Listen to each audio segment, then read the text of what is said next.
What is up, guys? Welcome back to the channel. We are here with a Gundam deck profile. Still waiting to upload the other Fusion Roll videos from the local tournament. You see that we had Andrew's first place list already on the channel. We got two more profiles. Those are coming soon. But wanted to get this deck list out of the way. Shout outs to The Last Snow. Him and I went to a local tournament, first ever constructed local tournament in our area. We had 14 players. Snow and I got first and second, respectively, played each other in the finals. His deck profile is over on his channel. And if you watched the stream when we did our tournament report, we talked a little bit about my deck, and I wanted to do this video to kind of go a little bit more in depth on what I played, uh, my card choices, and why I picked the cards that I did. So, following how we discuss things over on Snow's channel and on his video, which you can check in the link in the description, um, it's kind of important to build around a couple of different things. You have units, you have pilots, and you have bases here. And based on the card pool and the effects of the cards, that kind of matters when you're building your deck. So, of course, I'm talking about blue white blockers, and one of the main things that we know helps blue white blockers is the main base that kind of the deck is built around, which is the Archangel that we played three copies of. This particular base is a level 3, 1 cost base, 5 health, and once per turn you can pay 2 resources and you choose a friendly unit that has blocker, and you can set it to active. It just cannot attack again that turn. And that's kind of like what we're building the deck around. And that's what makes this blue white deck really strong. I also played 2 copies of white base. This is just kind of just to like round it out and have like other cards that could make me play sort of the long game. You know, blue white kind of tries to play this like control style a little bit, and these are the bases that went into that frame of reference. And then in terms of the pilots, we basically just looked for the pilots that have like really good stats. So of course, you know, you're playing a Moray, because whenever he's paired, you can rest a card, and that matters when you're trying to do trades. We have, of course, Banneker Links. He gives, he has the +2/+2, and then if he's linked to an actual unit, you get to draw a card, and that's really strong. And of course, we have Kiriyamato, who gives your units on attack, you can minus attack power by 2 points. So this particular lineup here is what leads into the main deck list, so to speak. And this is why you play certain blockers, because they're not just going to be blockers, they're actually going to be attackers. And you play a bunch of different support to kind of aid them. This is the support here. You have restand.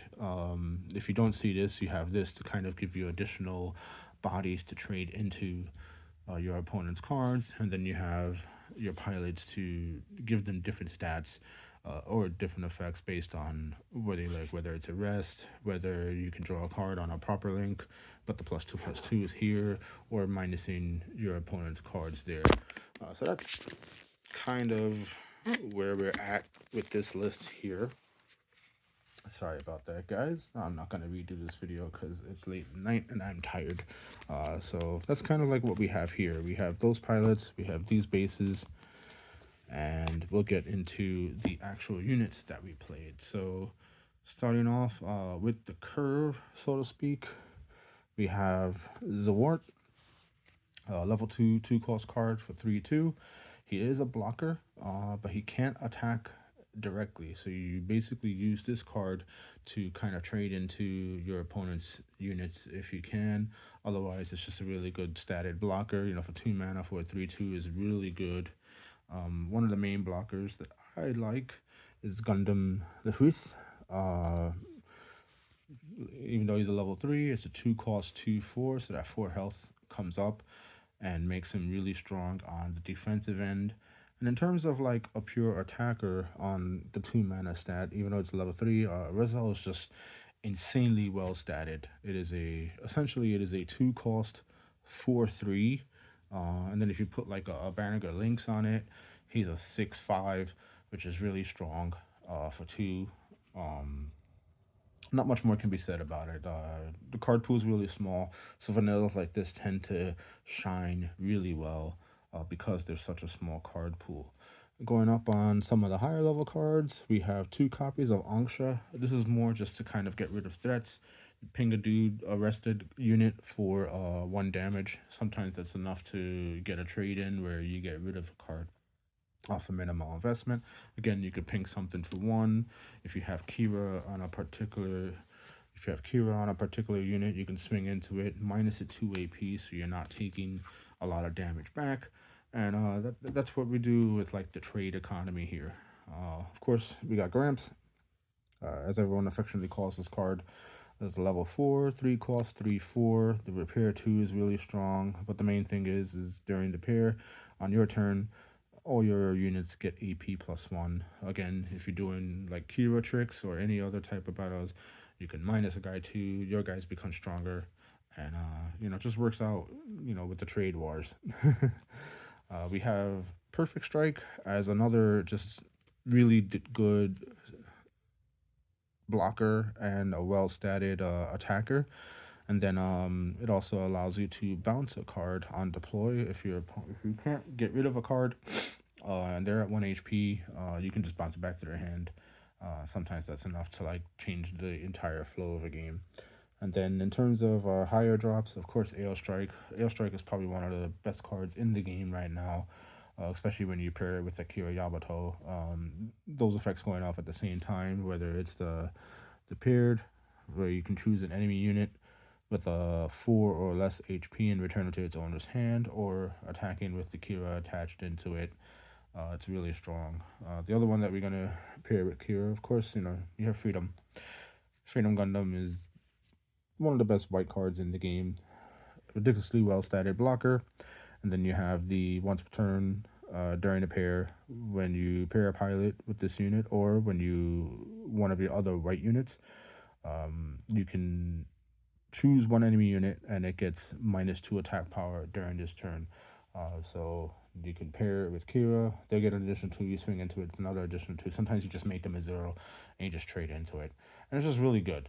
Now, I know we talked about Banneker Links. The only card that I really have in this deck that goes directly to Banneker Links is the Unicorn Destroy mode.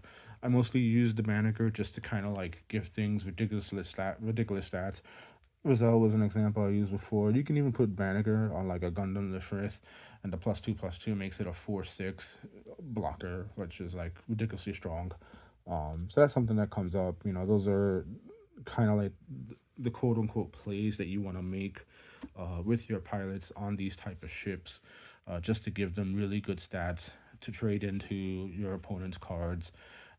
Kind of do the attrition war, so to speak, where you're trading battle cards, and other decks don't have what blue and white have, which is the draw power. And of course, I'm talking about Show of Resolve and 4 copies of Overflowing Affliction. So if you look at like a lot of the decks that are in the meta, specifically things like red green or green white, where they try to like play a lot of low to the ground attacks, or even mono green, that's something that pops up from time to time.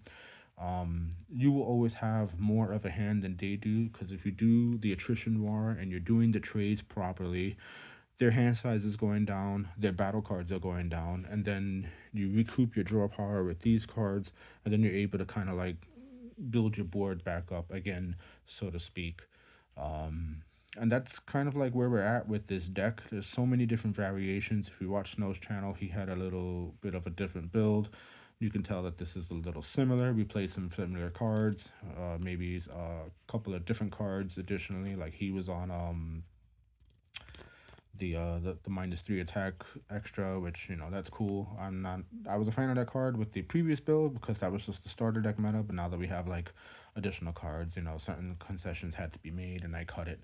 But there you have it. This is my blue-white build, where I got second place at the local.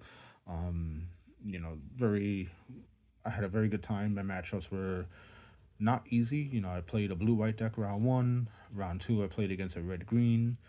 Round three, I played against a mono green, and of course, the final round was against snow. And we all know how that worked. You know, that attrition war just wound up going in his favor.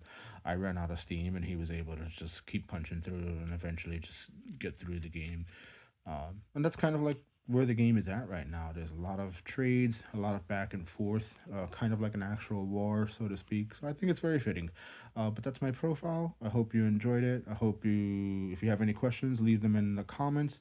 Let me know if you have a question about a particular card, a particular interaction, or what I did against particular matchups, you know, and we'll catch you on the next one.